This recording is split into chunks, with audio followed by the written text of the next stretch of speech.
que as pessoas, elas vão sempre julgar você por alguma razão. Então, elas vão julgar se elas verem o seu filho se jogando no chão. Elas vão julgar se elas verem que você, às vezes, é um pouco mais firme com o seu filho. As pessoas sempre vão julgar você. E quando eu encontro com uma mãe e ela tá ali lutando com relação ao diagnóstico do filho dela, eu sempre digo, o foco tem que ser o seu filho, o bem-estar do seu filho. Porque enquanto você busca agradar as pessoas à sua volta, não incomodar as pessoas à sua volta, você está ferindo a pessoa que mais precisa de você, que no caso é o seu filho com autismo. E a gente ficar tratando esse indivíduo como se ele não tivesse o transtorno, ah não, porque eu educo igual uma criança normal, você só está atrapalhando a vida dele e tornando a vida dele ainda mais difícil do que já é por conta do transtorno que ele tem.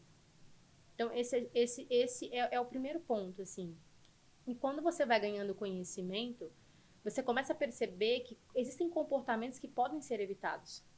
Então, por exemplo, quando eu falo de crise dentro do transtorno do espectro autista, a gente tem que entender que grande parte dos problemas de comportamento no autismo estão relacionados ao déficit na comunicação. E a comunicação, ela não é só verbal, isso aqui que nós estamos fazendo. Existe uma comunicação não verbal, que é a minha capacidade de entender o seu gesto. Se eu estiver aqui falando com você e você começa a olhar para lá, olhar para cá, eu entendi, socialmente eu leio que você não está interessada no que eu estou falando. Sim. O bebê, antes dele falar, ele vai apontar, ele imita. E esse bebê, ele chega nesse ambiente familiar, né? Porque se a gente pensar, como é que a gente aprende? A gente aprende por imitação. Então, por exemplo, se você chegar num restaurante que você nunca foi hoje e você nunca comeu lá, você vê que é um lugar diferente, um outro padrão que tem ali, e você não sabe o que fazer, a primeira coisa que você vai fazer é observar as pessoas que já estão lá, o que elas estão fazendo, você imita. Nós aprendemos por imitação. Um bebê, ele aprende por imitação. Então, esse bebê vê que a mãe aponta para as coisas, que a mãe olha, que a mãe fala, e ele começa a imitar. Se eu tenho o transtorno do espectro autista, eu vou ter dificuldade de aprender por observação. Só que eu continuo desejando as coisas. Eu quero comer, eu sinto frio, eu sinto fome, enfim. E eu não consigo me comunicar com você da forma com que vocês se comunicam nesse ambiente. E aí eu olho para o objeto, eu empurro a sua mão, eu tento mecanismos para me comunicar e você não está me entendendo. Aí em algum momento eu me jogo no chão. Eu grito, eu bato, eu mordo porque eu estou desesperado querendo aquilo. E aí você me percebe. E automaticamente você me dá aquilo que eu quero.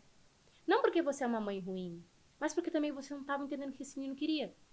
Só que aí eu ensino para esse cérebro que já não tem habilidade que existe um caminho para ele se comunicar. E aí eu aumento esses comportamentos aqui, né? Então esse cérebro começa a entender.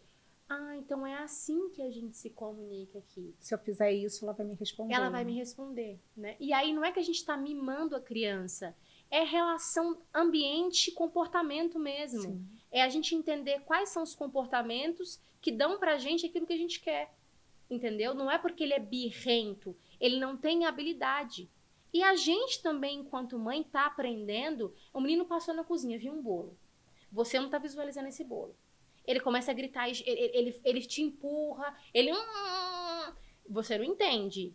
No momento em que ele grita, você começa a olhar, ai meu Deus, é o bolo que ele quer. Aí você começa a prestar atenção que pode ser. Nesse choro, nesse grito. Ele conquistou. Então a gente está ensinando isso para esse cérebro que o pior comportamento é através disso que a gente se comunica com as pessoas.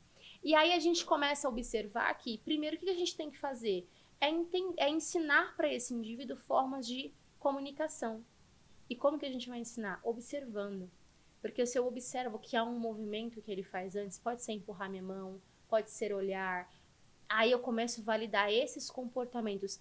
Tá olhando lá pro bolo. Ah, você quer bolo? Bolo, filho. Ah, entendi. Olha a diferença de eu esperar o comportamento ficar pior para eu receber.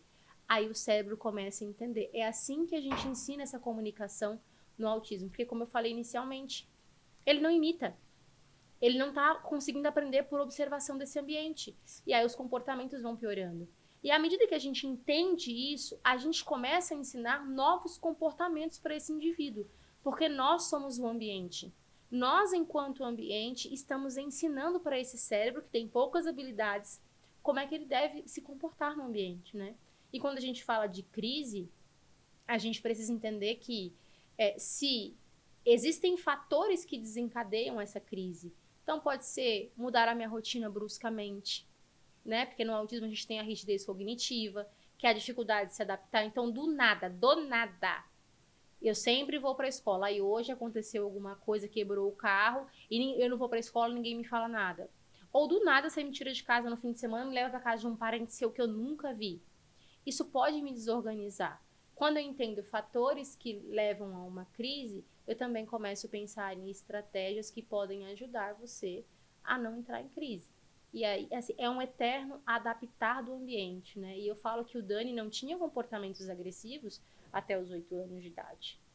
Esses comportamentos agressivos começaram a vir a partir do aumento das demandas dele e da incapacidade, de falta de recursos para se comunicar adequadamente com a gente. Então, esses comportamentos agressivos, que aí fique bem claro, a agressividade não é um critério diagnóstico para o autismo, são comportamentos que, em sua grande maioria, acontecem porque há um déficit na comunicação.